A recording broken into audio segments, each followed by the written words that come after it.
अपनी पहली सेल लेना एक बड़ी अचीवमेंट है और मैं एक्साइटेड हूं कि आप इसको एक्सपीरियंस करें। कस्टमर्स से पेमेंट रिसीव करने के लिए आपको पेमेंट प्रोवाइडर से पेमेंट सेटअप करने की ज़रूरत होगी। नए लोगों के लिए बताता चलूं कि पेमेंट प्रोवाइडर एक सिक्योर सिस्टम है जो कस्टमर्स को अपनी पसंद का पेमेंट मेथड इस्तेमाल करते हुए आपकी शॉप से खरीदारी की सहूलत देता है।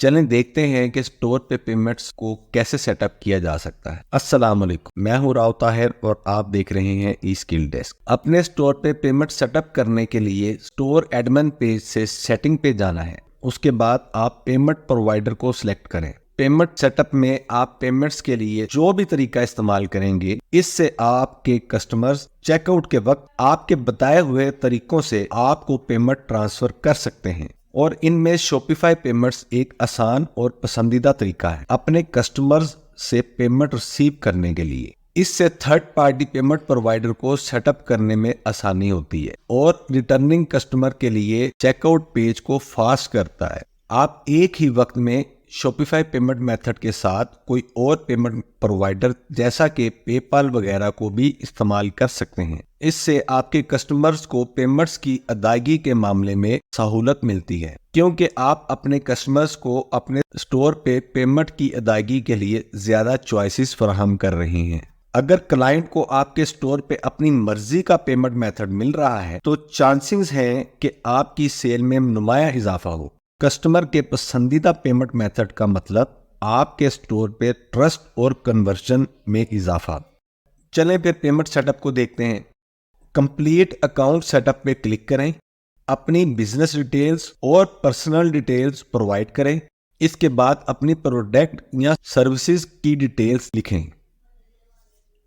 कस्टमर बिलिंग डिस्क्रिप्शन में आप सेटिंग कर सकते हैं कि कस्टमर्स को अपनी क्रेडिट कार्ड स्टेटमेंट में अपनी की गई खरीदारी कैसे शो हो। ब्रांड प्रमोशन के लिए यकीनी बनाएं कि आपकी दी गई तफसील वाज़िया तौर पे आपके ब्रांड मतलब बिजनेस की नुमाइंदगी करती हो, ताकि कस्टमर जब अपनी मंथली पेमेंट्स को देखे तो वो आपसे की गई खरीदारी को पहचाने।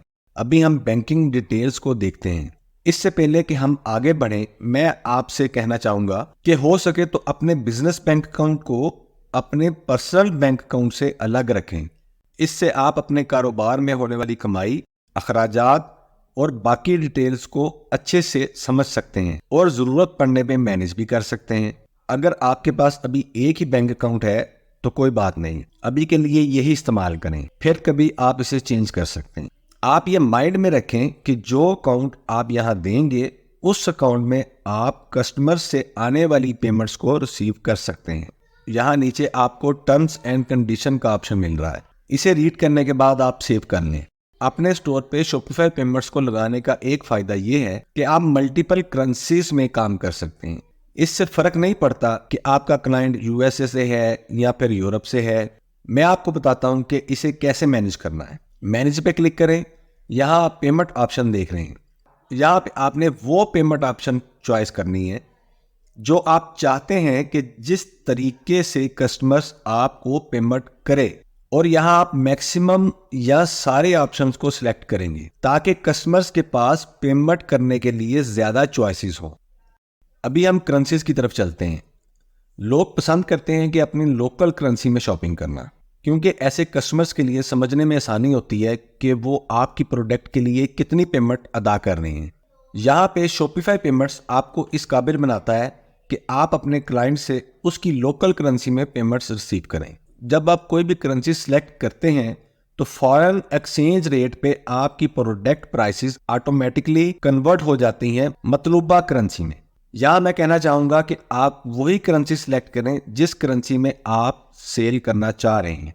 अब हम पे आउट सेक्शन की तरफ चलते हैं, जिसमें आप बताएंगे कि आप अपने अकाउंट में कैसे पेमेंट रिसीव करना चाहते हैं। अगर आपके पास एक से ज्यादा बिजनेसेस से पेमेंट रिसीव होती है तो यहाँ आप उसे भी डिफाइन कर सकते हैं, जिससे आप अपनी बैंक स्टेटमेंट में जान सकते हैं कि ये पेमेंट कौन से बिजनेस से रिसीव हुई है। इसके साथ साथ इसमें आप अपना पे आउट शेड्यूल भी दे सकते हैं, जैसा कि हर महीने में किसी खास दिन आपको पेमेंट मिले। रिसीव होने वाली हर पेमेंट पे नोटिफिकेशन भी ऑन कर सकते हैं। यहाँ आप शॉपिफाई पेमेंट्स की तरफ से फ्रॉड एनालिसिस को देख रहे हैं, जिससे कि फ्रॉड ऑर्डर्स मतलब फेक ऑर्डर्स को पकड़ा जा सकता है।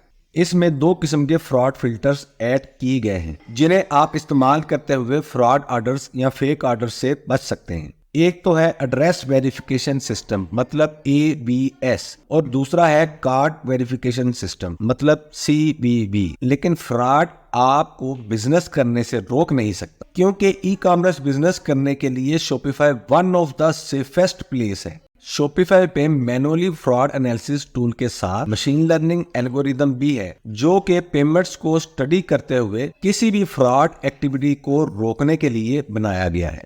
और फाइनली आप चेकआउट के एक्सपीरियंस को समझने के लिए टेस्ट पेमेंट को इनेबल कर सकते हैं, लेकिन हम अभी ऐसा नहीं करेंगे क्योंकि इसे हम बाद में डिस्कस करते हैं। अभी हम पेमेंट प्रोवाइडर की तरफ वापस चलते हैं।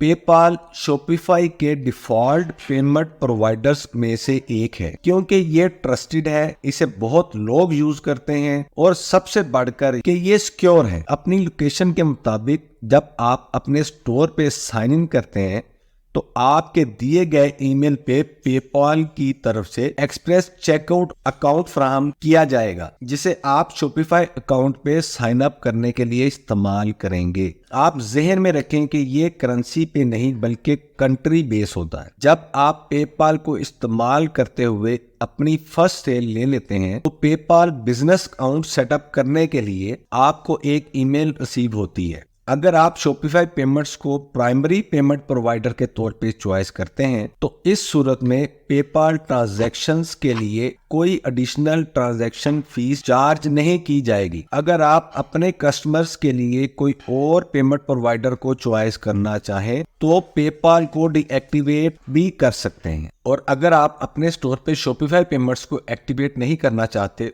तो 100 किस्म के क्रेडिट कार्ड पेमेंट प्रोवाइडर भी मौजूद हैं जिन्हें आप एक्टिवेट कर सकते हैं। इस सूरत में आपसे थर्ड पार्टी पेमेंट प्रोवाइडर की तरफ से ट्रांजैक्शन फीस ली जाएगी। इसलिए जब भी आप कोई नए पेमेंट प्रोवाइडर को एक्टिवेट करें तो उनकी टर्म्स एंड कंडीशन के साथ साथ ट्रांजैक्शन फीस शेड्यूल के बारे में भी जान लें। ये बात ठीक है कि पेमेंट के हवाले से क्रेडिट कार्ड्स एक मशहूर तरीका है, लेकिन फिर भी सब कस्टमर्स इसे पसंद नहीं करते या फिर इस्तेमाल नहीं करते। इसके लिए आप मैनुअल पेमेंट को सेटअप कर सकते हैं। आमतौर पे इसमें कैश ऑन डिलीवरी मतलब COD, money order, bank transfer या फिर कस्टम पेमेंट मेथड को इस्तेमाल कर सकते हैं। अगर आप शॉपिफाई पेमेंट प्रोवाइडर या कोई और पेमेंट प्रोसेसर को इस्तेमाल करते हैं तो इस सूरत में credit card processing by default हो जाती है। अभी हमने पेमेंट सेटअप कंप्लीट कर लिया है और आप पेमेंट्स रिसीव कर सकते हैं। इन सब में ये जरूरी है कि आप अपनी पेमेंट प्रोसीजर को स्लो ना होने दें। और अगर आपने कोई पेमेंट सेटअप एक्टिवेट नहीं किया हुआ तो भी आपके बिहाफ पे शॉपिफाई ऑर्डर्स एक्सेप्ट करेगा, जिससे आप कोई भी ऑर्डर मिस नहीं करते। आपका शुक्रिया कि आपने ई स्किल डेस्क की हौसला अफजाई के लिए ये वीडियो देखी। अगली वीडियो तक के लिए अल्लाह हाफिज।